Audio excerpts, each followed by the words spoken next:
Alright, so it's actually been a month since the last Bloodline tier list, and as you guys know, I do this around once a month. I think after this tier list, I will start doing them once every 2 months, just because there's been a lot of tier lists, and there's been a lot of changes to the game, so I feel like doing it every 2 months will kind of just, broaden things a little bit. But yeah, if you guys enjoyed this video, remember to hit the like button and subscribe to the video, guys. Alright, so starting off with this Bloodline tier list here, I went ahead and ranked a lot of them, so the PvEs, the bads, mez, the goods, because these are just the ones that you don't really want to hear that much about, because you either already know everything about these bloodlines, or there's just nothing really much to say about them. They're either mode carried or one ability actually carries them, so that's why they're all going to be ranked here. If you have any disagreements, feel free to comment it below, but be sure to look at the rank before you comment, just so you're 100% positive where it is. All right, so starting off with the Kuma, it's going to be going really good. Overall, it's just a really good move set. It's not really the best of the game, but it's definitely not the worst either, and it's definitely not that rare. Arahaki Jokai, this is going to be another really good one right above Akuma. Now, Arahaki Jokai actually has been buffed. The third ability now has the iframes back that I had before, and that the first ability is now instant. That's kind of the main changes. They did do a little bit of changes to the mode, but they were really that significant overall. Bankai Kuma is going to be the first almost broken one on this tier list. Bankai Kuma, of course, almost broken. The stun is amazing. The auto dodge is okay. Mode is okay. And third ability is okay, but it's really that stun that really does carry the bloodline quite a bit, actually. It's actually a huge carry. Blood is going to be another really good one at the very bottom. Now, I do think since it's limited to just being accommodated into combos, that it should definitely rank at the very bottom. As will all the other ones that are limited to combos, they will be ranking near the bottom of really good, but blood specifically is only for comboing with other bloodlines. Boромaki is going to be the next almost broken one at the very bottom. Now, Boромaki counter is obviously very good. The third mode is really good. The other abilities are kind of trash, but since the third mode and the actual counter are really good, that's why it's going to be an almost broken. Dioseko, another almost broken, probably actually going to be at the very bottom of almost broken. Now, this is going to be simply because the mode is actually what carries it. It is the mode that carries this bloodline. The abilities, they're okay. They could be worse, but the mode definitely does carry the bloodline. But the mode is so good that it carries it to being almost broken. Now, Eastwood Karashi, every time I fight this bloodline, I hate it a little bit more than I did before. And yeah, Eastwood Karashi is going to be another almost broken one, probably actually at the very bottom almost broken. The first ability is so good. It's undescribable how good the first ability is, and it's good. I like Eastwood being this good. It's a very good thing because it's a very cool bloodline, but it does have its faults. That's why it's going to rank at the very bottom. Like, the mode at once knocked back too far. The mode really isn't that great overall, but the actual first and third ability are amazing of Eastwood. Now, Forge Ren, this is going to be another, actually, I'm going to be putting this at the very top of really good. This is because it is very mode carried, and even then the mode really isn't the best in the game, but it is very mode carried. The mode is actually really good, but the actual abilities of Forge Ren are so bad that I just have to rank it a really good because they are almost unusable sometimes. Now, Kenichi is going to be another really good one, probably right above Blood right here. Now, the second mode, obviously auto dodge, it's really good for M1 combos. There's not really much to say about it. Kenichi does have its faults, otherwise it would be an almost broken, but as it is right now, it is really good tier. Now, Light Jokai is going to be another almost broken at the very top. No, okay, it's going at broken. I'm just going to say it. I have fought so many people using this. It is insane. I haven't even really talked about Light Jokai that much. I think I've talked about it in one video, and people still are like using this literally 24/7. It's very hard for me not to find someone using Light Jokai. First of all, the mode is by far one of the single best modes in the entire game, and that is not an understatement. It is literally top 3 best modes. The M1s don't knock back. They drain a ton of chi. They do a lot of damage. The actual abilities of the mode are amazing. That's for the fact that Light Jokai does have that insanely good counter as well, so broken is a very solid tier for it. Now, Minakaze, I actually am going to be putting this into the good tier. Now, this actually might make people mad. Actually, no, I definitely feel like it deserves to be above Blood and above Kenichi, because the third ability is that good. The third ability is very good for Minakaze, but the actual other abilities are very bad, so that's why it's going to rank right there. Now, Mud obviously is the most broken blood in the game. Like, come on right now, guys. All right, jokes aside, I do this like every video.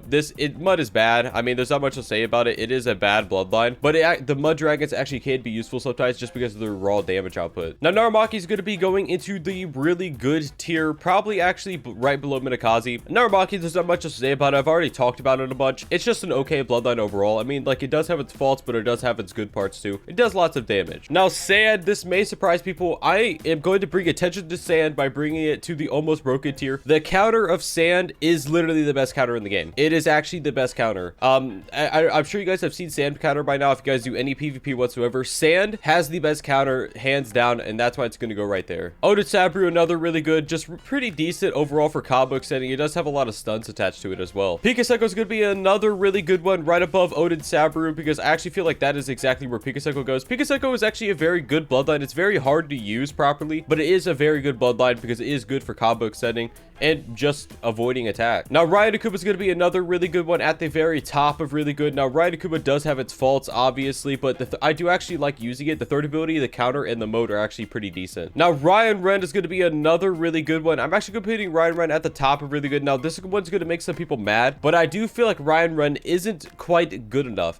You would rather use Boramaki counter instead of Ryan Ren second, just because they actually did nerf Ryan Ren second. You can't use it close up anymore, which was one of its main uses. And the actual Poo move of Ryan Ren is actually a really good combo extender, but there's like 15 million combo extenders in the game now. So why would you use one that's attached to the stun global cooldown when you could use a better stun like Strange? Now, Red Goku is going to be another almost broken one. Now, Red Goku is going to be going probably actually right below Boramaki and almost broken. Now, I'll just say this. The mode took a huge hit in the change. Like, the perfect block change has nerfed the mode quite a lot because people spam counters now, and the mode is really good against people that don't use counters because the mode, it's so versatile. It is a very versatile mode. You can kind of overwhelm people with the moves, honestly, if you use it correctly. But the actual Atom Path, the actual best ability of Red Goku, is really hard countered by counters, which is funny, you know? Now, Red Shiki, now after the buffs, I do think Red Shiki is going to be going to the top of really good. I think it is a very solid place for Red Shiki, and that's probably where it's going to stay after the buffs. Riser Kuma is yet another really good one, but I'm actually putting Riser Kuma right below Forge Ren. Riser Kuma doesn't really deserve to be higher in my opinion. It still is a very good bloodline, but it does obviously have its faults ever since it got nerfed. Like, if you're going to be using Riser, you might as well just be using Bankai Kuma. Now, Raikid Shisen, this is going to be another really good one. I'm going to put Raikid Shisen probably right above Minakaze. It's just mainly meant for team fights. It's an AoE bloodline. There's much else to say than that. It has a huge damage burst. Ryuji Kenichi is going to be going into the bottom of broken. Now, it is very mode carried.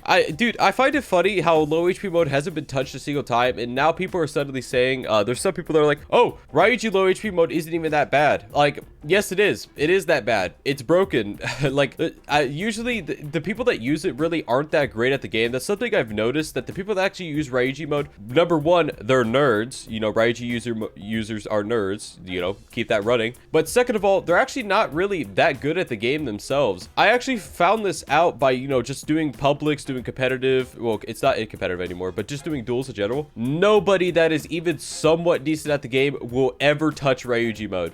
I don't know why. It's like a sin. It is like a Shindo Life sin to ever use this mode. It is so broken that people have to intentionally not use it because of how broken it is. It's like Divination Spirit. Satori Kuma, obviously another almost broken. I'm actually putting Satori Kuma right below Eastwood. Satori Kuma mode, obviously really good. They actually did buff the first move. The first move is actually really good now, but the range is super small, so that's just something you have to get used to. Scorch, yet another really good one. I'm actually putting Scorch probably, I'll be putting it below Minakaze and above Naramaki. Scorch, really good for combos, but that's it. Sekko's gonna be yet another really good one. I'm gonna be putting it right below Naramaki. Actually, I'll put Minakaze right here. All right, this is a much more solid placement. Just rearranging all the stuff real quick. But Scorch is gonna be going here. I mean, not Scorch. Sekko, the first ability is really, really good for Sekko, but I do feel like Senko, the first ability, can be hard to hit because you have to have really good aim. That's about it. Now, Shindai Ren Goku is gonna be another almost broken at the very, very top of almost broken. Now, ever since the Infinite Flight got nerfed, it isn't as good as it was before, but it still is an amazing bloodline. It's still a really, really good bloodline.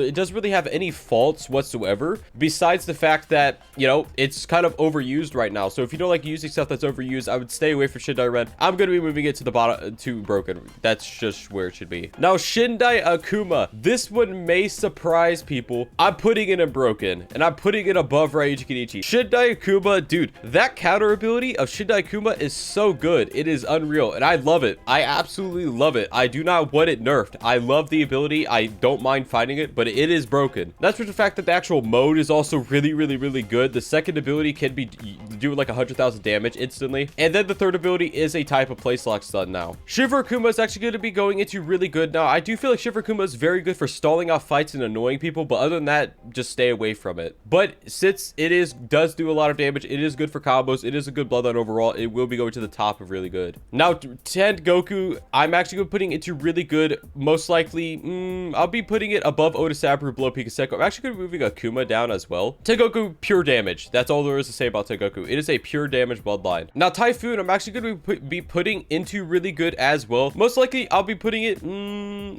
probably below Rise or above Arahaki. It's only for the second ability. The second ability of Typhoon is still broken to this day. It still does tons of damage to people, and it still moves stacks. So if you can get a single group of people in this, because they will quite literally instantly die. Afro Shizen, not much to say about this. It's another really good one. I've already talked about this a bunch, so I'm sure you guys don't want to hear me rant about it. It just has good abilities and an okay mode, but the mode does drain a lot. Now, Doku to Goku is going to be yet another really good one, but I'm actually putting Doku to Goku below Odin Saburo. Doku to Goku, it has a really good block breaker, and that's literally about it. The counter, you know, some people say that the counter works. It doesn't. I've used it quite liberally, especially, you know, before, and it doesn't work all the time. Like 50% of the time you will completely miss it, and then it'll be a useless counter. Like you would rather use a counter that actually hits 100% every single time. There's no point in ever using this counter. Now, Satori Red is going to be another almost broken. I'm actually putting Satori Red at the bottom of almost broken. The stun does 130,000 damage. That is all I need to say about Satori Red. 130,000 damage from an ability. That's a stun. Web is going to be yet another really good. I'm going to be putting it right above Blood. It suffers from the same exact things as Blood, but it actually does have a little bit of move stacking in it, if you know what I'm talking about. Now, Shiro Glacier, yet another really good one, but I'm actually putting Shiro Glacier,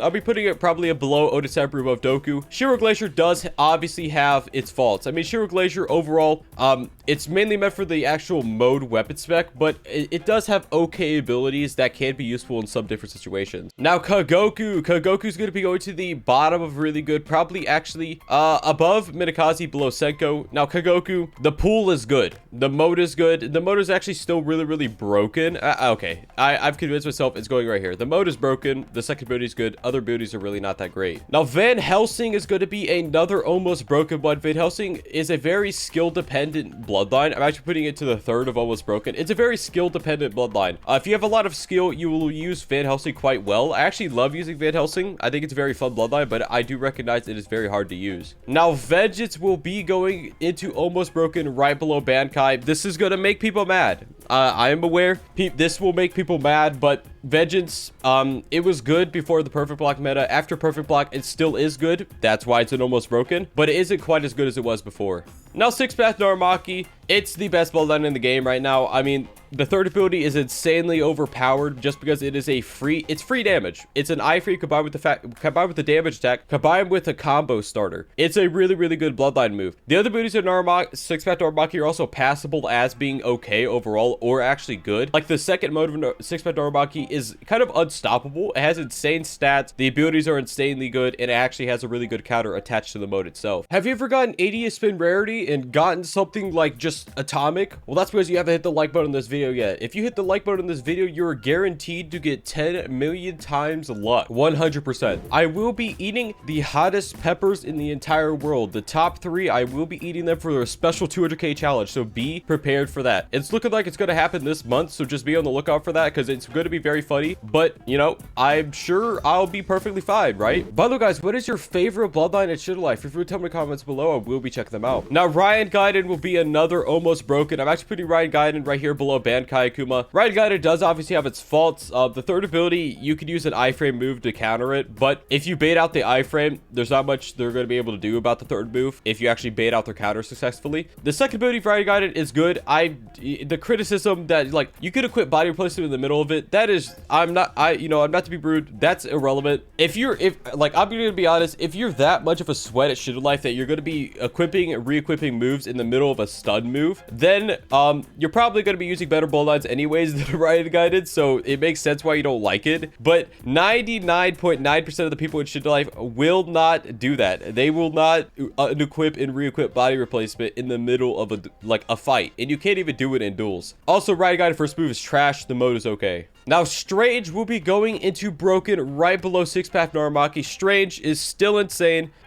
It still has the mode glitch where you can use it 3 times in a row. If you don't believe me, go do it. Right mouse button C, right mouse button C, right mouse button C. 3 times in a row, you could do that. Mode up ones are still absolutely busted on it. The weapon spec is still amazing. Strange is just an amazing bloodline. It's definitely an S+ bloodline for sure. Now, Bruce, this is actually going to be the newest bloodline on this list. I'm actually putting Bruce into almost broken at the very top of almost broken. I think that this is a solid tier for Bruce. The mode really isn't amazing, but it isn't bad either. The actual abilities are really good for combo extending, and that's about it when it comes to Bruce. Anyways, guys, it's actually going to be it for this video. If you guys enjoyed this video, remember to hit the like button, subscribe, and hope to see you next one, guys. Bye-bye.